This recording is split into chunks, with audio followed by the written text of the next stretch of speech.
inasimamia wakulima irudi. Si ndio tulikubaliana? Tulisema tufufue KPCU ndio isaidie wakulima mambo ya milling, so that we can avoid milling losses na ukora mambo ya grading. Kwa hivyo haya mabadiliko tena tufufue Coffee Research Foundation ile iko pale Ruiru, ilikuwa inasaidia wakulima kwa mambo ya research. Na mabadiliko mengi ambayo tulisikizana pale Meru. Mimi tunataka kuhakikishia nyinyi, Rais akisema tufanye hii mabadiliko, tulijua vita itakuwa kali, si ati hatujui. Tulijua. Hao watu unajua sasa kutoa nyama mdomo ya mtu lazima atakuuma. Lazima. Si ndio? Yani you must be prepared. So tunajua. So hii vita itakuwa kali lakini tuko tayari kwa sababu lazima mkulima apate jasho lake. Lazima mkulima apate jasho lake. Na serikali ambaye italegeza pesa kwa mkulima ya kahawa ni serikali ya William Samoei Ruto. Na tutafaulu kwa sababu Rais William Ruto na mimi na hao mawaziri hatuna any interest kwa hii mambo ya kahawa. Interest yetu ni ile kahawa tunaweza kuwekewa kwa kikombe kukunywa. That is as far as our interest goes. Na kwa hivyo hawa watu ambaye wamekuwa wako hapa katikati ya mkulima na mkunywaji ya kahawa ndio tunapambana na hao pole pole. Hivi juzi walikuwa wameanza propaganda ya magazeti kusema sekta ya kahawa imeharibika, tu kuna kahawa, hakuna mtu ya kununua. Juzi walisema hatutanunua kahawa, hatutaki mabadiliko, wacha mambo ile vile likuweko.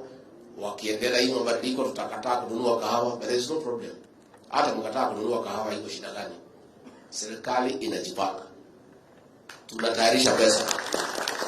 Wakisema wanunui, serikali italipa wakulima tuweke kahawa kwa stock tuinafikia. There is no problem. Hakuna shida hata kidogo. So sisi tutashika shingo. Mtavumilia mateke? Mungu tayari. Hii watu ni kali lakini tutapambana na hawa. Unajua sasa ni kungangana na watu wamekuwa wakituibia. Tunawaambia hapana, hii pesa mnakula wacha iende kwa mkulima ndio mwenye kahawa na ndio mwenye kutoa jasho. Shamba ni lake, wafanyikazi ni wake, mbolea ni yake, yeye ndiye mwenye kuchuna, ndio mwenye kupeleka factory. Itakuwaje yule mtu amefanya kazi yote anapata kitu kidogo, yule tu amekuja kuchukua na kupeleka soko anapata kila kitu? Hiyo ni maneno ambayo hayawezekani. Mtavumilia? Tutakuwa na shida kama 1 year. 1 year tutakuwa na matatizo na hii watu. And I want to prepare you. Mvumilie. Mtaweka mshipi kazi, mtakaza. Kwa sababu unajua pale wamama wetu wakibarikiwa na Mwenyezi Mungu kupata watoto, wakienda pale maternity iko duru wanapiga huko na kulia kwa sababu ya uchungu. Lakini baada ya few minutes unasikia ngemi, mtoto amefanya nini? So hata hii tutaumia hapa kidogo. Watatumika kwa magazeti, watajaribu kuzuia, watakataa kununua, mvumilie. Because tusipofanya namna hiyo, tukikubali maneno ya hii watu, watatuumiza miaka yote. So ni mzuri tupigane 1 year, 1.5 years maximum. We sort out this problem once and for all.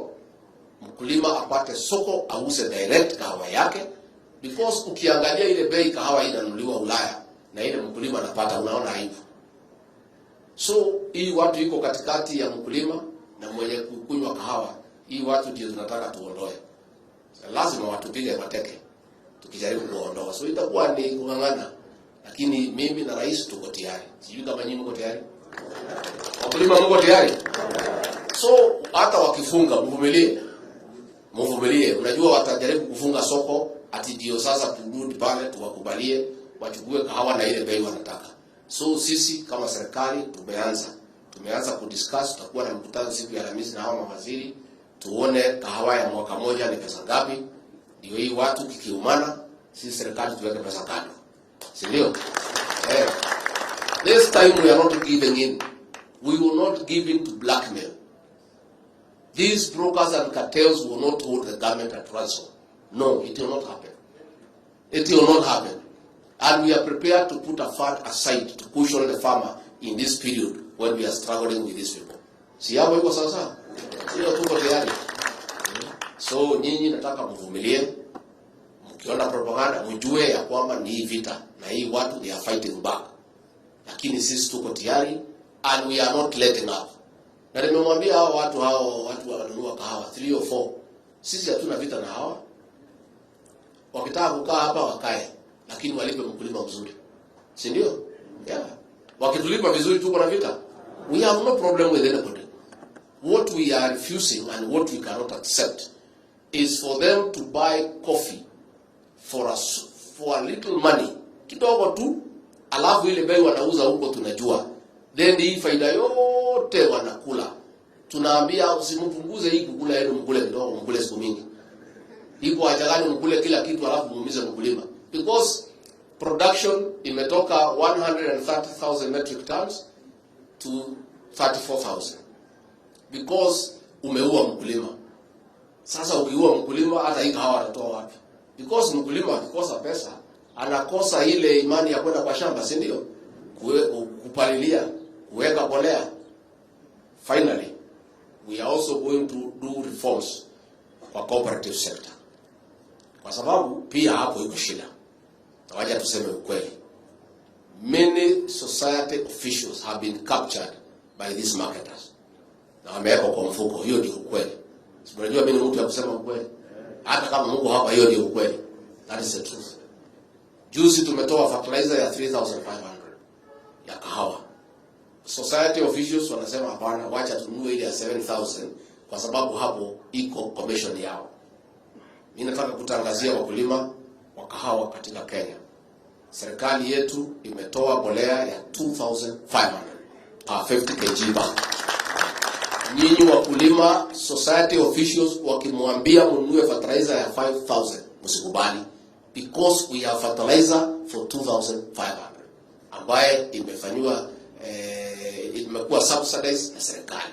Kwa hivyo hata cooperative officials, hata tukisema hii watu ya marketers wabadilike, wakuwe watu wazuri, hata sisi wale tunasimamia societies, we also must reform. So we are going to have reforms. When we are doing the Coffee Act, zitaenda sababa with the Cooperative Act. Because if you deal with one without the other, you are not solving anything. So the two acts will go together, so that we also create good governance in our societies, because we have a governance gap. Pale kwa society pia iko shida. And that is why you find the cost of production is too high, because ile charges imewekwa pale kwa society na kwa factory, it is too much. And that is something else that we are going to address. So it will be painful for everybody. For the marketers, it will be painful. For wrong society officials, it will be painful. But all that pain is worth it. The final beneficiary of that pain is the coffee farmer in the Republic of Kenya. Asanteni sana kwa sababu tunaenda pahali na rais na nimechelewa kiasi. Asante sana. Nimeona trading imeanza. Walikuwa wamesema hataki kuja kununua. Sasa kitu ikiwa kwa soko, you can come. If you don't want to come, si iko wengine. Kwani iko maneno mingi. Kahawa iko kwa soko. Nimeona people are trading.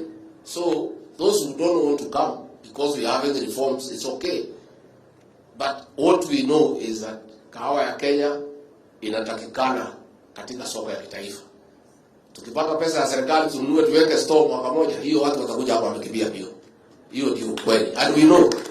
So let nobody blackmail government. Let nobody hold farmers hostage that you can keep away from buying coffee. The people who take this coffee across the world want Kenyan coffee. So we are going to organize that it is available, but at the right price. You cannot sell it, buy it for a song, unanunua pesa kidogo, unaenda pale unauza bei ya juu sana, unakula hiyo faida yote na unasahau yule mkulima ambaye amefanya kazi. Kwa hayo mengi nimesema asanteni sana, Mungu awabariki. Thank you very much. Thank you, Your Excellency. Maybe there's a gift from the LPCU, so that you are going to be gifted by the chairman and the CEO. And there's also one for the CS Trade and one for the CS Agriculture.